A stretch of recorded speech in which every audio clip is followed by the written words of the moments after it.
Before anyone panics, this is not an episode about politics.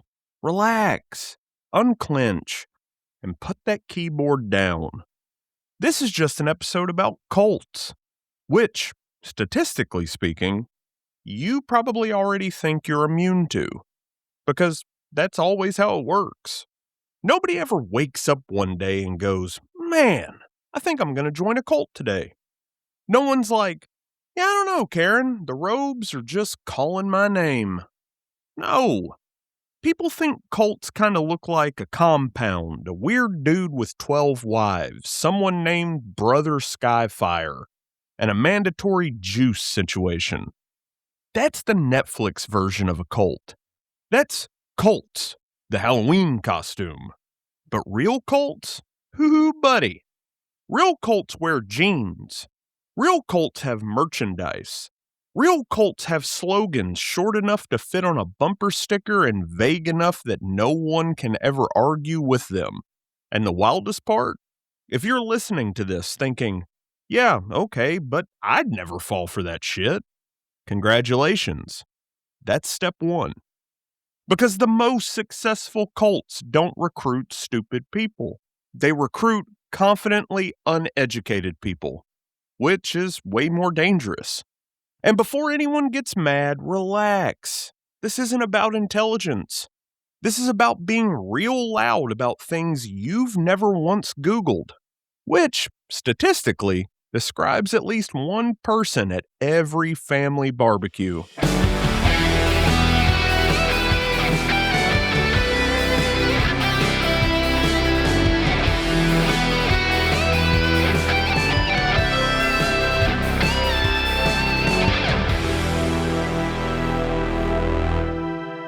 Hey, and welcome to, or welcome back to, the Average Joe Nerdcast.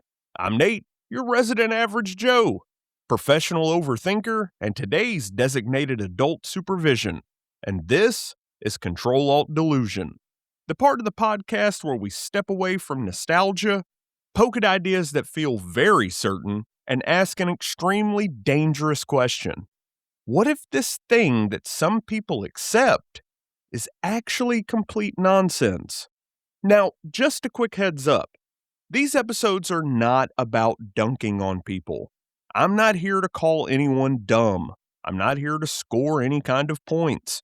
And I'm definitely not here to argue with strangers on the internet. I'm just here to talk about patterns, about how ideas spread, about how groups form, about how certainty can feel real good, even when it's built on vibes and falls apart under any amount of scrutiny. Because delusion doesn't usually announce itself. It doesn't show up wearing a name tag that says, "Hi, I'm the bad idea." No. It shows up confident, loud, and telling you everyone else is lying.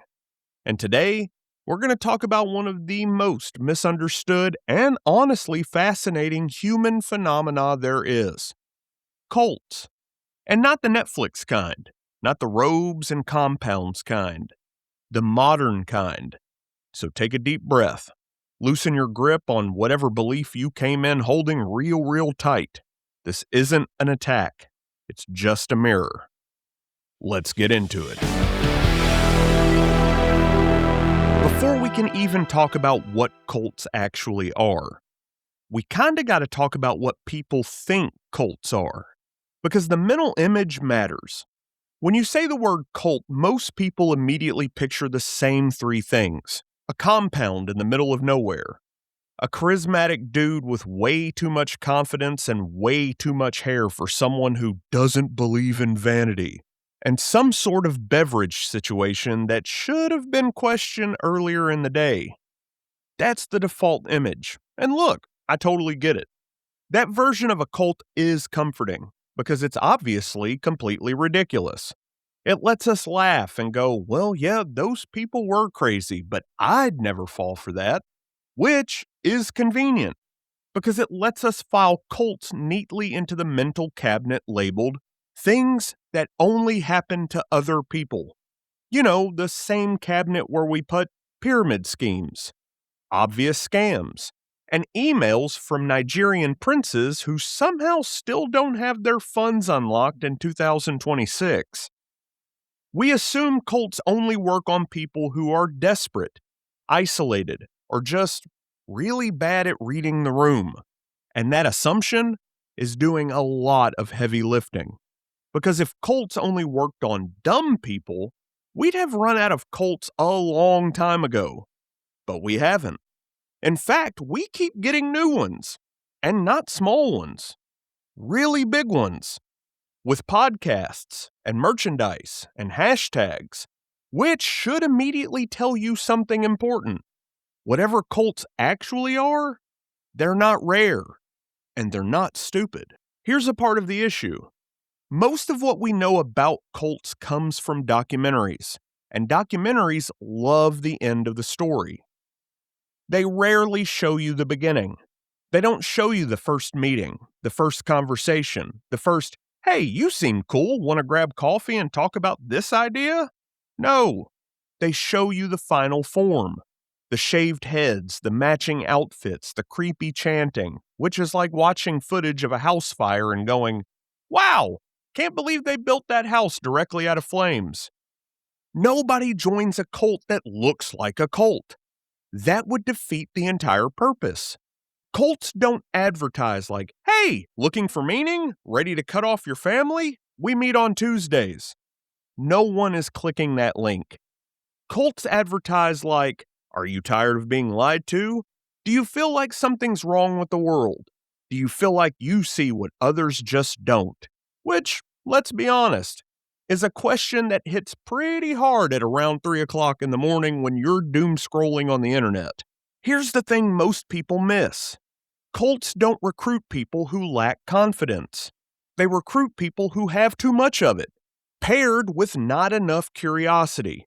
And that's the danger zone, the sweet spot, the confidently uneducated energy. And again, before anyone tightens up, that's not about intelligence. It's about being certain without being curious. It's the difference between, "I don't know much about this, but I'm open to learning," versus, "I don't need to know more. I've already figured it all out." Cults love the second one because curiosity asks questions. Certainty shuts them down. Certainty doesn't Google. Certainty doesn't double check. Certainty doesn't sit with discomfort. Certainty goes, "Nah, I already know what's really going on." And that feeling, that's completely intoxicating. And here's where it gets sneaky. Once something gets labeled a cult, we stop looking for it elsewhere. We start treating it like a museum exhibit. Ah, yes, the cult. Observe from a safe distance. But cults don't need to call themselves cults. They don't need compounds anymore. They don't need physical isolation when they can just tell you, everyone else is lying. They don't need to keep you away from outsiders. They just need to convince you outsiders are dangerous, stupid, or evil, which is way cheaper and way more scalable. Let me ask you something, not accusingly, just conversationally. Have you ever heard someone say, "You can't trust any of the mainstream sources. They don't want you to know the truth. Do your own research." And then notice that their research is never peer-reviewed, never cross-checked, and somehow always leads back to the same 3 guys with microphones. That's not evidence.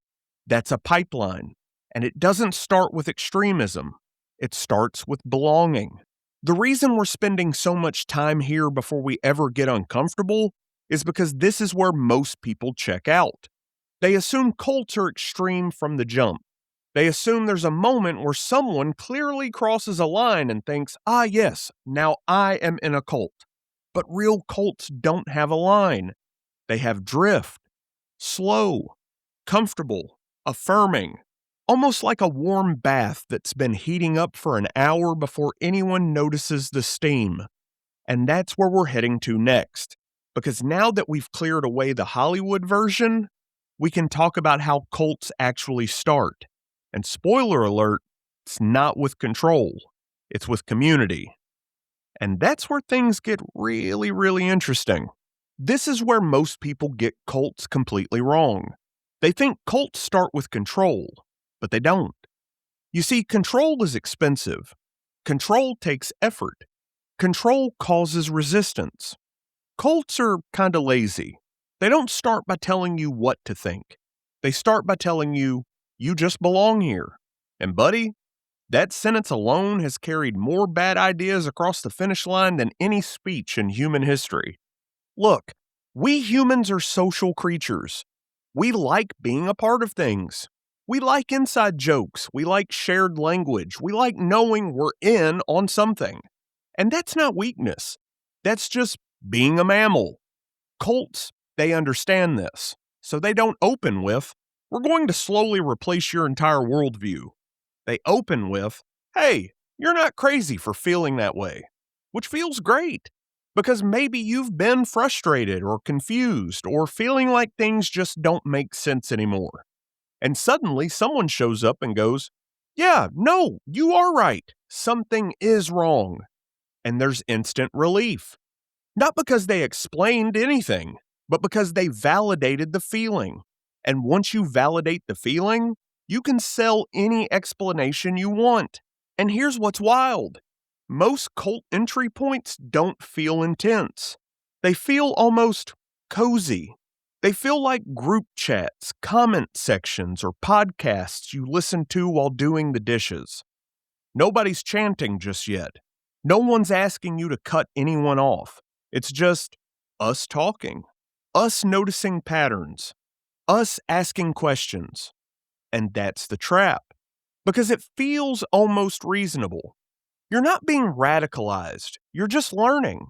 You're not isolating yourself. You're just finding your people. You're not rejecting information. You're just being skeptical. All very respectable words. Now, this is where the confidently uneducated energy really starts getting its steps in. Because once you're welcomed into a group that tells you, you're smart for seeing this. You're awake while everyone else is asleep. You're not like those people. Your confidence spikes. And confidence feels like competence. And that's the problem. Confidence doesn't mean you're right. It just means you're comfortable. And cults feed that comfort constantly. They don't challenge you. They just affirm you. They say things like, you're asking all the right questions, which sounds good until you realize they never really answer them. And here's another misconception. People think cults need some dramatic turning point, like, okay, everyone, today's the day we stop trusting doctors. No, that would raise flags. Cults don't flip switches. They dim the lights. They start with, maybe don't trust all doctors. Then, well, some doctors are compromised. Then, okay, but this doctor agrees with us.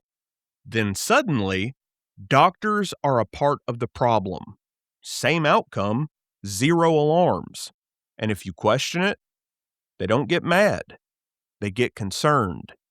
Hey, I'm just worried you're not seeing the bigger picture, which is cult code for why are you resisting the vibe? And another sneaky part? Language. Cults love their own words, not complicated ones, simple ones, catchy ones, phrases that feel smart but don't actually say anything at all. Because once everyone uses the same phrases, they start thinking the same exact way. And once thinking is standardized, beliefs don't need evidence anymore. They just need repetition. Say it enough times, and it stops sounding like an opinion. It starts sounding like common sense.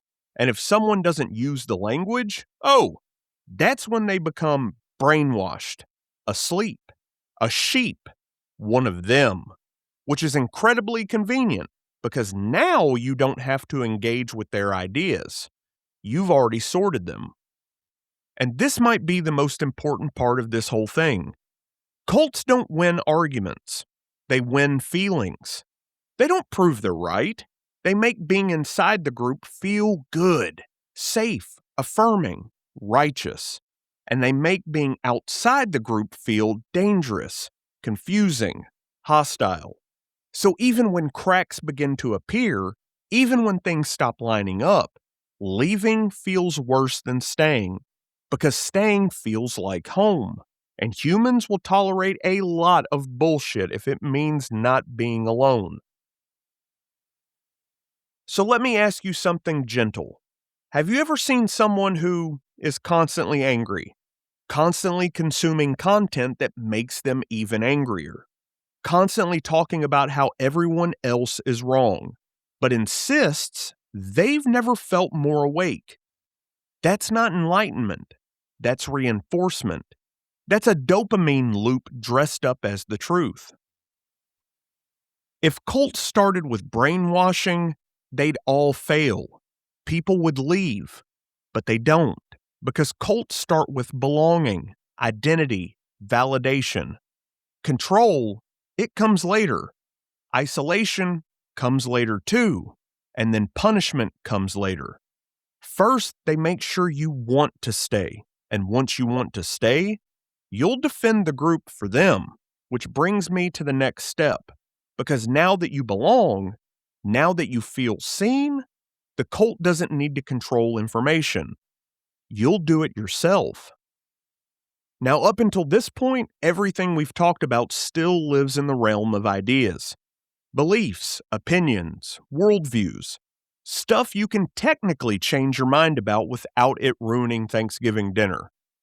But this is the part where that changes, because this is the moment when a belief stops being something you have and starts being something you are.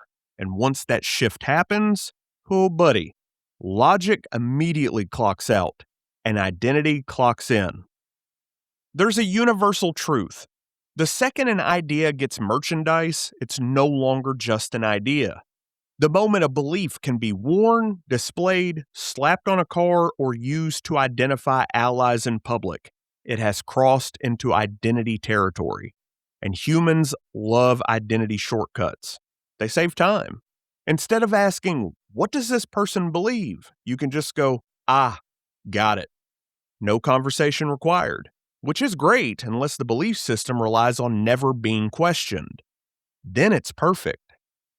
And catchphrases, they are the IKEA furniture of ideas. You see, cults adore catchphrases, not because they're clever, but because they're portable. They're beliefs in travel size.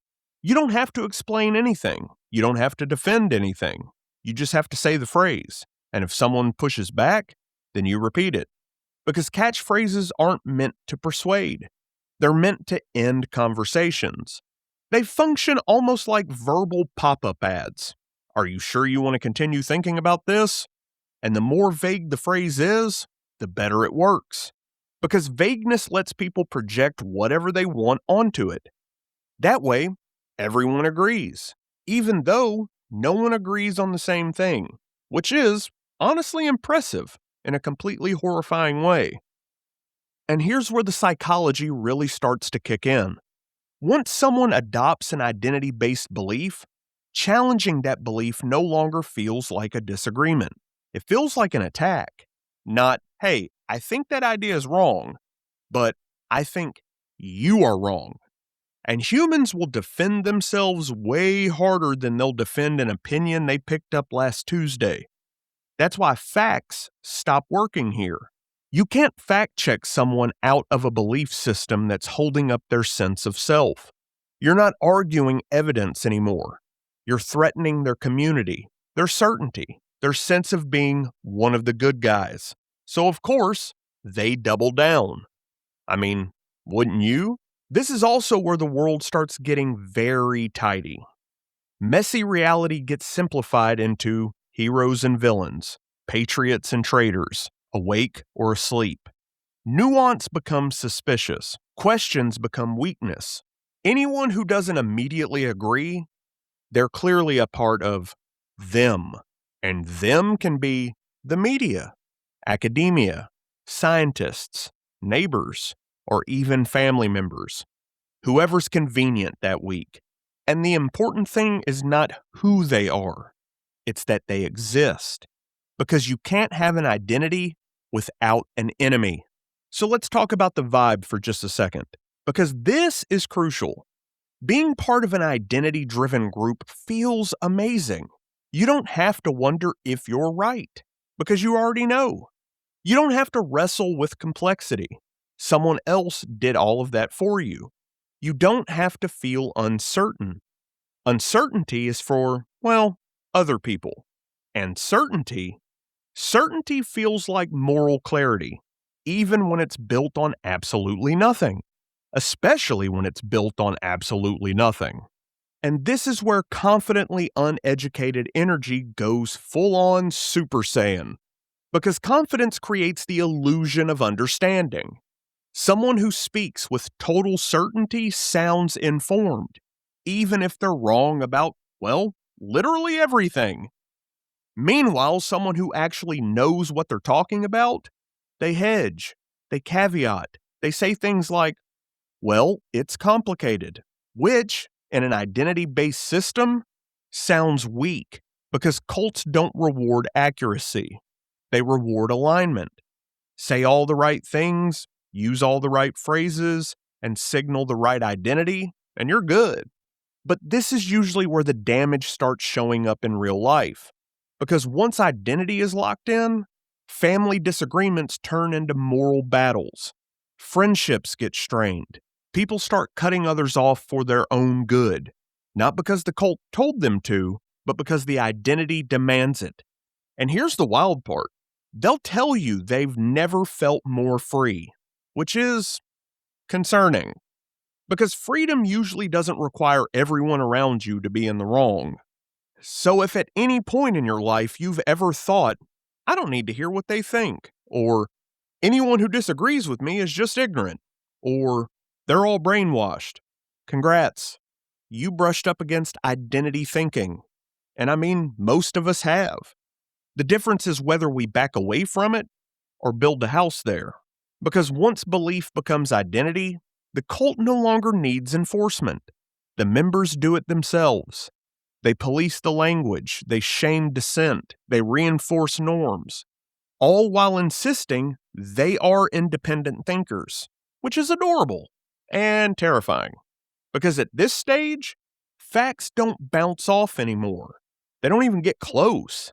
They're rejected before they're even heard, which brings me to the next step. Because now that identity is locked in, the cult needs one final ingredient to keep everything airtight. A reason why anyone who disagrees must be lying. And up until now, the cult has done a pretty elegant job. You belong. You've got identity. You've got the language. You've got confidence. All that's left is one small problem. Reality. Because reality is messy. Reality is inconvenient. Reality has a bad habit of contradicting the narrative. So cults have to solve for that. And they do it with one of the most powerful tools humans have ever invented. Distrust. Step 1, burn the sources. Here's the rule. You don't have to prove you're right if you can convince people everyone else is lying. That's it. That's the cheat code. Cults don't argue facts head on. They attack the source of the facts. Not, that information is wrong, but you can't trust who told you that. Which sounds way smarter, because once you poison the well, you don't have to fight what comes out of it.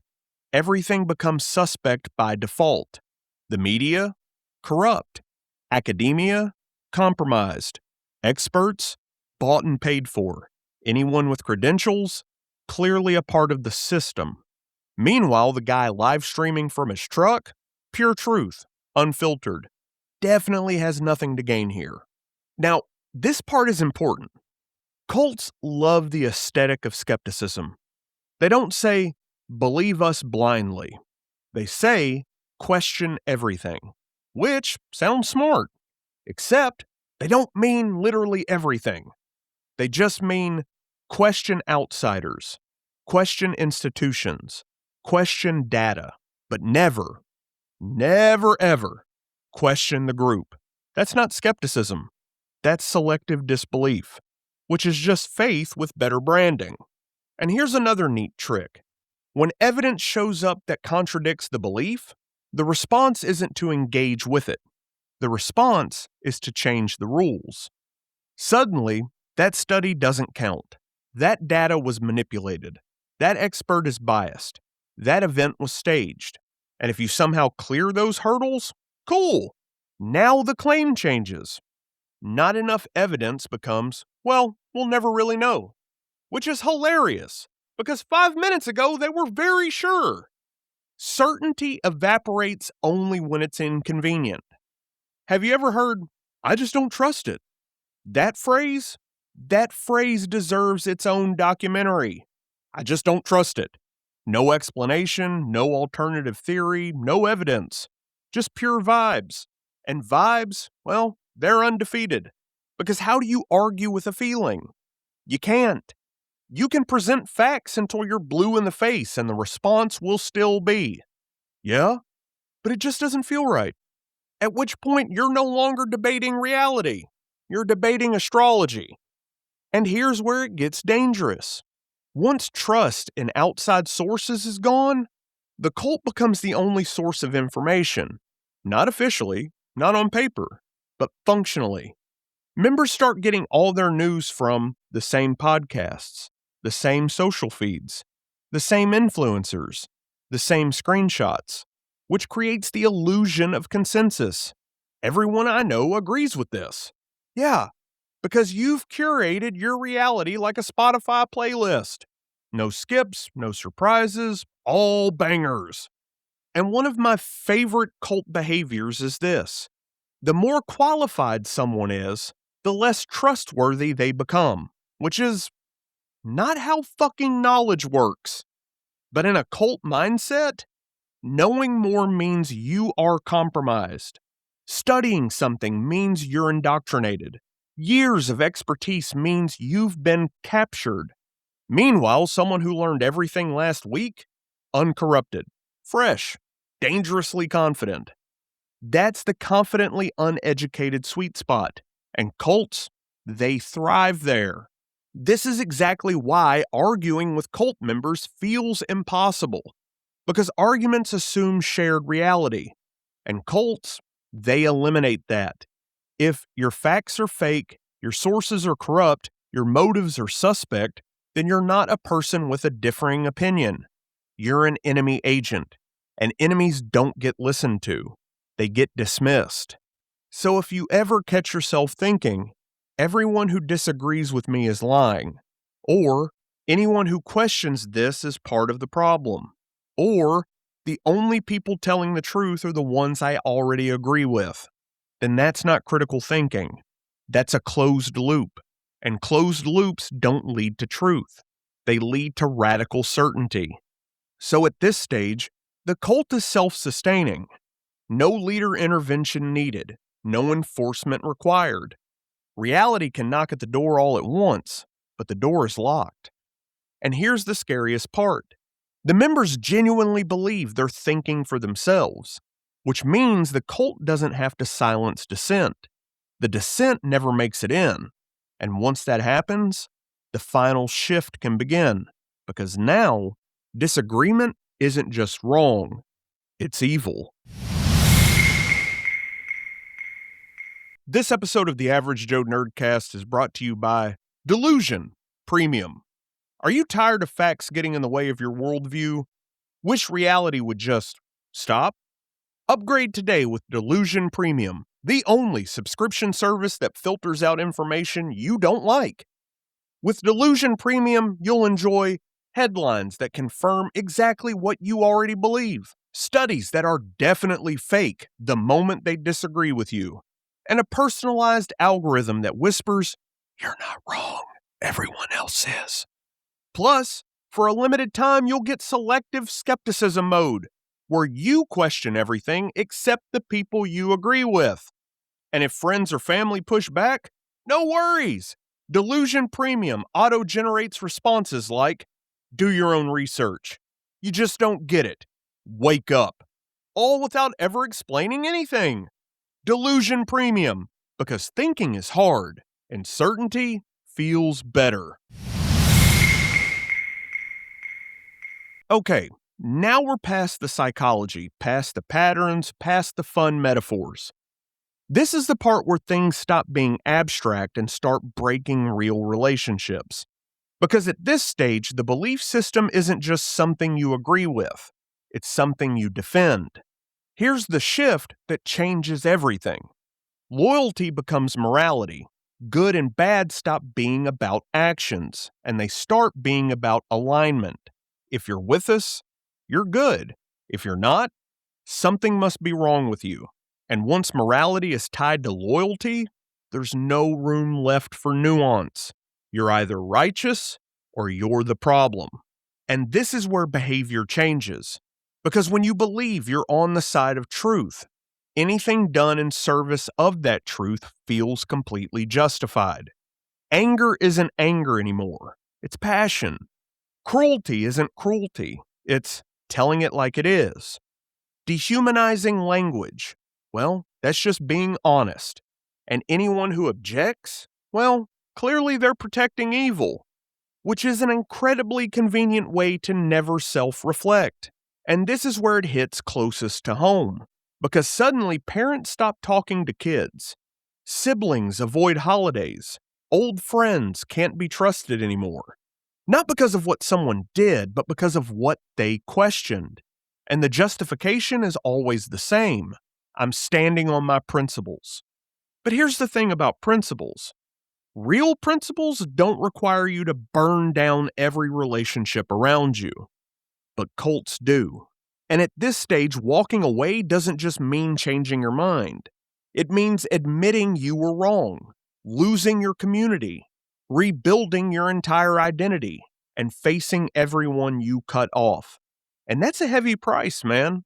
So most people don't leave. They just double down. Not because they're convinced, but because they're trapped. And the cult, it knows it. Have you heard, "I'm just saying what everyone's thinking"? That line, classic cult move. It reframes cruelty as courage. It suggests that anyone who disagrees is either lying or too weak to say the truth out loud, which is perfect, because now dissent isn't just wrong, it's cowardly. And who wants to be a fucking coward? But here's the darkest part. The group starts doing things they would have hated before joining. Lying, threatening, celebrating harm. But it doesn't register, because morality has been outsourced. Right and wrong aren't measured by harm anymore. They're measured by who benefits, and as long as it helps the group, then it's fine. And this is the phase where cults stop being weird and start being dangerous. Not because everyone becomes violent, but because empathy disappears entirely. People stop seeing individuals, and they start seeing symbols. Enemies, traitors, obstacles. And once people stop being people, well, anything can happen. Which brings me to the final part, because now that we've seen the full pattern, the belonging, the identity, the distrust, the loyalty, there's one last question left. Who are we actually talking about? If you've made it this far in the episode, first of all, respect. That's a long walk through human psychology without anyone yelling at you in all caps. And second, I want you to think back over everything we've talked about. Not emotionally, not defensively, just mechanically. The patterns, the behaviors, the structure. Because have you noticed something? At no point did I say Republicans, conservatives, right-wing voters, rural America, your uncle who owns a grill and 3 flags. That wasn't the conversation. This episode was never about political ideology. It was about cult mechanics. And now that we've laid all the pieces on the table, let's stop pretending we don't see the picture. So let's review, calmly, casually, no music swelling just yet. We described a movement that is built around a single charismatic figure, treats loyalty to that figure as more important than facts, frames disagreement as betrayal, claims exclusive access to the truth, labels all outside information as fake or corrupt, uses slogans instead of arguments, encourages followers to distrust institutions only when inconvenient, rewrites reality in real time when predictions fail, turns identity into armor against criticism, severs families, friendships, and communities, justifies cruelty as righteousness, claims victimhood while holding enormous power, and insists constantly that it is not a cult. Now, if at any point during that list you thought, oh, come on, that sounds familiar. Yeah, that's not an accident. This is MAGA. Not conservatism, not Republican voters, not people who disagree with me. MAGA. The movement, the identity, the culture, the thing that stops being about policy 5 minutes in and becomes about loyalty tests, purity tests, and vibes. And here's the most important part. If you're feeling that little jolt of anger right now, that "how dare you" reflex, that's not proof I'm wrong. That's the conditioning. So let's talk about the leader piece for another second, because cults, they always have one. Not a genius, not a mastermind, just someone who speaks with absolute certainty, never admits fault, reframes every failure as sabotage, treats criticism as persecution, and promises restoration of a mythic past. Does that sound familiar? That's not leadership. That's messianic branding. And the funniest part, the movement that screams the loudest about sheep is built entirely on people repeating the same talking points, wearing the same hats, watching the same content, and reacting the same way to the same triggers. Independent thinkers, all thinking identically. Iconic. So let's talk outcomes, because cults aren't judged by vibes. They're judged by results. So what has MAGA actually delivered? Endless election fraud claims with zero evidence. Court cases lost over and over, publicly. Promised arrests that never happened. Bombshells that fizzled out. Prophecies that expired. Grifts exposed. Supporters left holding the bag. Donations funneled into legal defense funds. And a leader who somehow always needs just a little more money. If this were any other group, you'd call it what it is. A scam wrapped in identity, running on outrage, powered by confidently uneducated certainty. Here's a question cult members love to ask. Why are you so obsessed? Buddy, you made him your entire personality. You put him on flags, you put him on trucks, you put him on merchandise, you put him on your Facebook profile picture. If pointing out that behavior feels like obsession, then that's not my issue. That's projection doing cardio. And here's the truth that's hardest to swallow. MAGA was never about facts. It was about feeling special, feeling righteous, feeling aggrieved, feeling powerful, feeling like you finally won. Facts don't provide that. Identity does. And cults don't collapse because they're disproven. They collapse when the emotional payoff stops working. This is the part where the jokes stop for a second. The damage, it isn't abstract. It's parents who won't talk to kids, kids who have lost grandparents, friends who drifted apart, communities fractured, all in service of a man who would not recognize you in a room and would absolutely throw you under the bus to save himself. That's not loyalty. That's exploitation. So let me be crystal clear. This episode is not about mocking people who got pulled in. Cults don't recruit idiots. They recruit people who felt unheard, felt dismissed, felt scared, felt like the world changed too fast. That vulnerability got weaponized, and the people at the top knew exactly what they were doing. So here's the real takeaway. If you're listening and thinking, okay, yeah, this tracks, good. that means your brain still works. If you're listening and thinking, hey, this made me uncomfortable, even better. Growth usually is.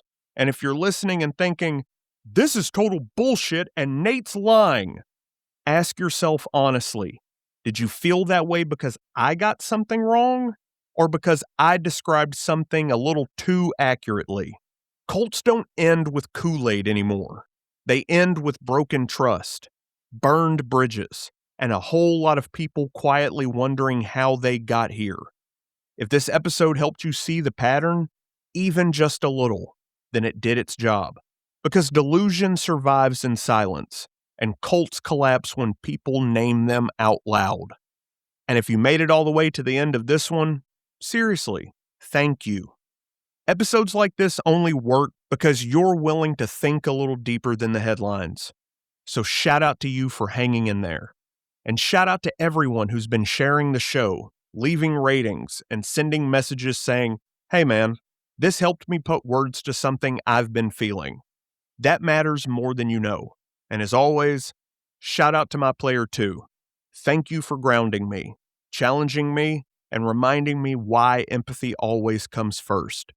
And shout out to everyone behind the scenes. You know exactly who you are. If this episode hit for you, if it made you laugh, think, or sit quietly for just a second, then do me a solid. Share it. Share it with someone you used to have real conversations with, someone you've drifted from, or someone who might need a mirror instead of a megaphone. And if you want to keep these conversations going in good faith, come hang out in the Average Joe Nerdcast private Facebook group. That's where the longer discussions can happen, side quest episodes get shaped, and people actually talk to each other instead of past each other. And sometimes we do play a lot of fun games. You'll find curiosity, humor, and community. You can find the link in the show notes, or head on over to Facebook, and in the search bar, just type Average Joe Nerdcast the lobby, and you will find the page. And hey, if you haven't yet, rate the show, follow it, leave a review. It helps more than you think, and it tells the algorithm, yeah, this one's worth sticking around for. This has been CTRL ALT DELUSION. Stay curious, stay uncomfortable, and for the love of God, don't outsource your thinking. Stay gold, nerd bold, and I'll catch you on the next one. This episode of the Average Joe Nerdcast is brought to you by Patriot Brain. Are you tired of complicated thoughts? Sick of nuance sneaking up on you when you're just trying to be mad online? Then ask your doctor if Patriot Brain is right for you.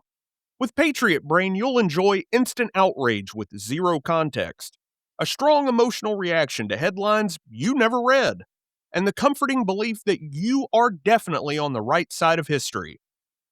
Side effects may include yelling, "Do your own research," while doing absolutely none, confusing opinions with facts, and believing every loss is actually a win if you yell about it loud enough. Do not take Patriot Brain if you experience empathy, critical thinking, or the ability to admit when you are wrong. Ask your algorithm today, Patriot Brain, because thinking is optional and certainty feels so much better.